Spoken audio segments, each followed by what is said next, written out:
예, 이어서 사회 이슈 보겠습니다. 오늘은 양재민 변호사가 함께하겠습니다. 어서 오십시오. 안녕하세요. 네, 자, 첫 번째 소식은 지난 목요일이었습니다. 인기 그룹 뉴진스가 이제 어도로부터 이제 전속 계약을 해지하겠다.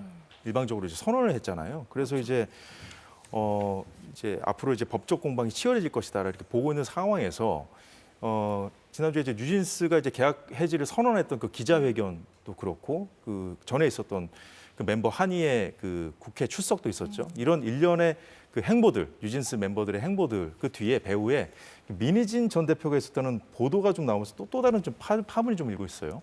맞습니다. 왜냐하면 지금 말씀해주신 그 기자회견이라든지 아니면 뭐 한희 씨의 국감 출석이라든지 그 전에 있었던 멤버들의 그 라이브 방송이라든지 다 이제 멤버들이 이야기를 할 때에는 민희진 전 대표와는 교감 없이 우리의 뜻으로 이루어진 것이다. 이것이 바로 우리의 의견인 것이다. 이런 취지로 이야기를 했었는데 지금 한 매체의 보도에 따르면 사실상의 사전 접촉이 있었고 민희진 전 대표가 몇 시에 라이브를 하게 될지 그리고 그 상황에서 어떠한 다른 이제 사건들이 터지면서 이것은 또 우리에게 또 굉장히 유리하겠다 이렇게 대화를 주고받는 저 대화 메시지가 유출이 된 겁니다. 저 대화는요 민희진 전 대표와 그리고 뉴진스 멤버들 중에 이 큰아버지 내지는 아버지와 이제 가족 간에 이루어진 대화입니다. 그런데 아버님이라고 칭하면서 아니요 우리 7시에 유튜브를 한다라면서 지금 너무 좋은 건이 터뜨려져서 일부러 시간을 살짝 미룬 것이다 라면서 사실상의 몇 시에 라이브 방송을 하는지와 그 자초지정에 대해서 다 알고 있는 듯한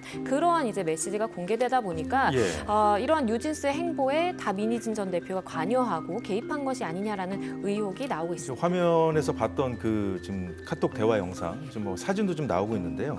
지금 봤던 그 카톡 그 대화는 어쨌든 뉴진스가 그 어도어를 예전대로 또 돌려놔라 이렇게 깜짝 발표를 했을 때 그때 얘기가 오갔다는 것이고 지금 그 이후에 나왔던 사진은 어떤 내용, 어떤 정황을 뒷받침하는 겁니까? 그 이후에 나온 사진의 경우에는 지금 매체에서 주장하는 바에 따르면 한희 씨의 손에 봉투가 들려 있습니다. 그런데 그게 바로 국감에서 참고인 신분으로 나와달라라는 그 통지서다라고 지금 이야기가 민희진 씨와 되고요. 한이의 사진입니까? 그렇습니다. 포옹을 하고 있는 두 사람이 민희진 전 대표와 그리고 한희 씨인데 국감 출석에 앞서서 저러한 통보를 받은 그러한 봉투까지 가지고 저렇게 두 사람이 만났다라고 한다면 그 자리에서 무슨 이야기가 있었겠느냐. 결국에는 한희 씨가 국감에 출석을 해야 되냐 마느냐 내지는 나가서 어떤 발언을 할 것인가 이런 부분에 대한 사전 조율이 있었을 것이다라고 해당 매체는 의혹 제기를 하고 있는 상황입니다. 그렇군요. 이제 해당 매체가 제기한 의혹 한 가지는 지금까지 짚어본 대로 이제 민희진 씨가 배우에 있었다. 이른바 배우설이었고 또 다른 한 가지는 민희진 전 대표가 좀 외부 투자자와 접촉해서 저 이른바 어도어 탈출 시나리오라고 이제 뉴진스 멤버들과 이제 어도어를 떠나기 위한 어떤 전략을 뭐 짰었다 뭐 이런 의혹이잖아요. 그렇죠. 이 해당 매체는 그러한 외부 업체의 회장이라는 사람과 이제 인터뷰를 한 내용도 실었습니다. 그런데 그날 미팅에서 민희진 전 대표가 제가 뉴진스를 데리고 나올 수 있을까요가 첫 발언이었다라고 해요. 그만큼 사실상 본인이 그때 당시에 어도어의 이사직을 유지를 하고 있을 때였거든요. 그럼에도 불구하고 본인이 이사를 맡고 있는 회사에 손해를 끼칠 것이 뻔한 이러한 뉴진스를 외부로 사실상 데리고 나올 수 있는 그러한 방안에 대해서 논의가 있었다라는 것이고요. 보시는 사진의 경우에는 그 회장의 이제 자택에 들어가는 그 모습을 해당 매체가 사진을 찍어서 보도를 한 것입니다.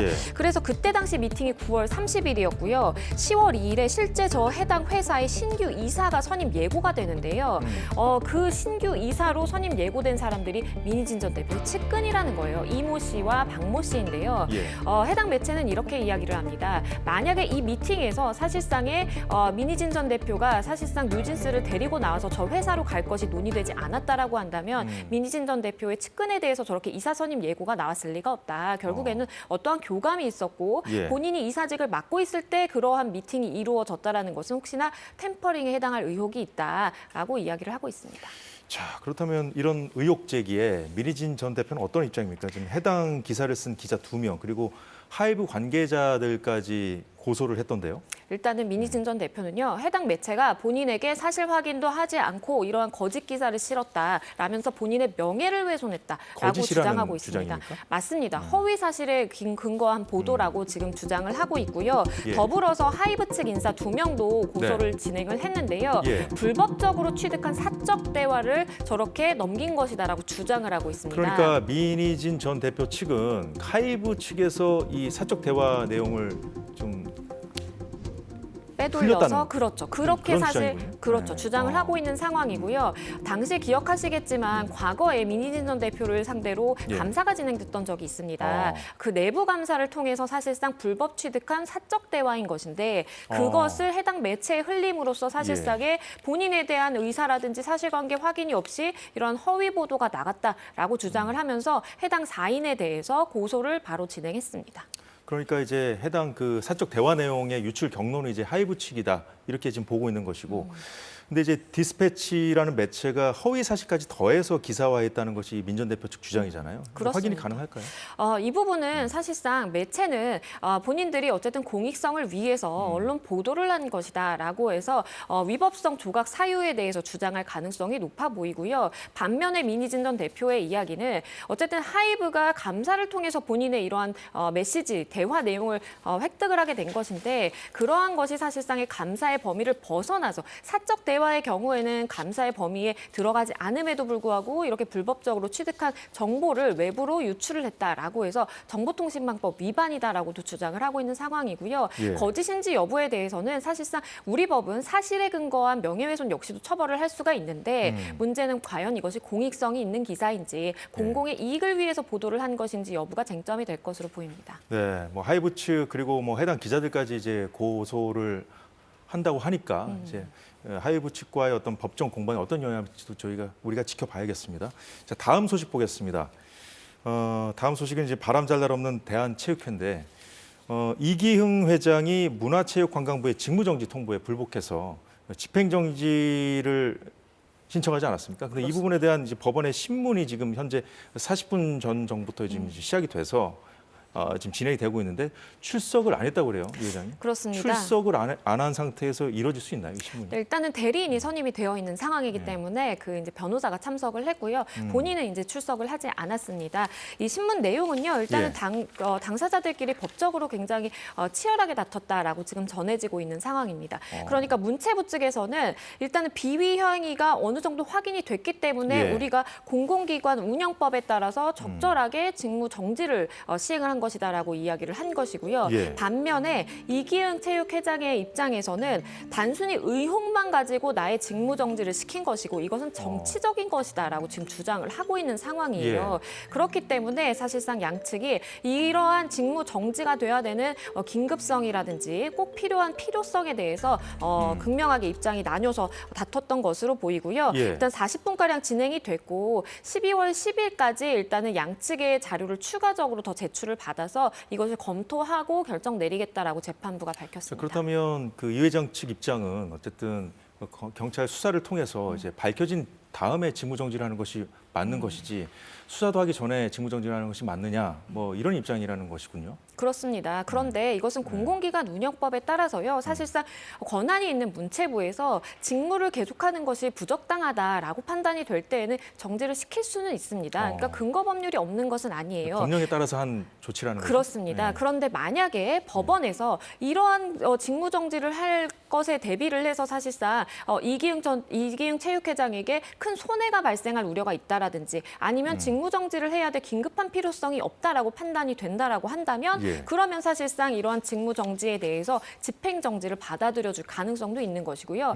그게 아니라 그것이 받아들여지지 않는다면 이기흥 체육회장의 경우에는 사실상 본인이 출근을 해서 업무도 보고 이런 일들이 있었는데 예. 이것이 앞으로는 법원의 판단에 의해서 위법한 것이다라고 판단받게 되는 그러한 절차가 될 수도 있습니다. 그 말씀하신 대로 이제 직무가 정지된 상황에서 출근을 했고요. 그리고 이제 이 회장 세 번째 임기 도전에도 지금 도전 신청을 한 상황이지 않습니까? 그 목적은 뭐라고 봐야 될까요? 지금 이런 상황에서도 연임에 도전한다? 일단은 지금 체육회장이 가지고 있는 위상이라든지 지위를 고려했을 때 포기하기가 어려울 것이다라는 해석도 많습니다. 그렇군요. 왜냐하면 체육회장은요 사실상 한국 체육의 대통령이다라고 불리고요. 예. 일단은 국제 스포츠 무대에도 진출을 할 수 있어서 실제 이기흥 체육회장의 경우에는 지금 IOC 위원으로 활동 중이죠. 그리고 사실상 국빈급의 대우를 받으면서 지내온 시간도 있고 만약에 본인이 여기서 3선에 성공하게 되면 사실상 IOC의 위원 정년에 이제 내년에 도달하는데 그것을 더 늘릴 수 있는 예외에 해당할 가능성도 있거든요. 네. 그렇기 때문에 본인이 그러한 IOC 위원으로서 누리는 혜택이라든지 본인이 관리하는 그러한 예산이라든지 그런 예. 것들을 고려했을 때 반드시 3년임을 해야만 그러한 본인의 임기 연장에도 다 도달할 수 있다라고 판단해서 예. 사실상에 포기하지 못하고 있는 것이다라는 분석도 많습니다. 지금 이제 차기 회장 선거에 다른 후보들도 뛰어들고 있는데 수사를 받으면서 이 선거를 치를 가능성이 좀 높다고 봐야 될까요? 그렇죠. 일단은 어떠한 확정 판결이라든지 아니면 수사기관의 구체적인 혐의 판단이 있고 법원이 그것을 판단을 해줘야만 사실상 어떠한 이런 일에서 손을 떼게 만들 수 있는 적당한 권한이 있는 것인데 그게 아니고는 나는 적당한 사실 선거를 치러서 정당하게 임명을 받았다라고 한다면 사실상 이것을 막을 수는 없는 것입니다. 예. 그래서 일단은 지금 뭐 유승민 전 탁구협회장도 그렇고 그리고 박창범 전 우수협회장도 그렇고 지금 어쨌든 반기를 들고 나오고는 있는데 예. 단일화가 되고 있지 못한 상황이기 때문에 사실상의 승산이 있을까 하는 좀 의문도 남아있는 상황입니다. 예, 알겠습니다. 오늘 사회 이슈는 여기까지 보겠습니다. 양진 변호사 수고 많으셨습니다. 감사합니다. 네, 사사건건 벌써 마무리할 시간이 됐습니다. 내일도 알찬 소식으로 찾아뵙겠습니다. 여러분 고맙습니다.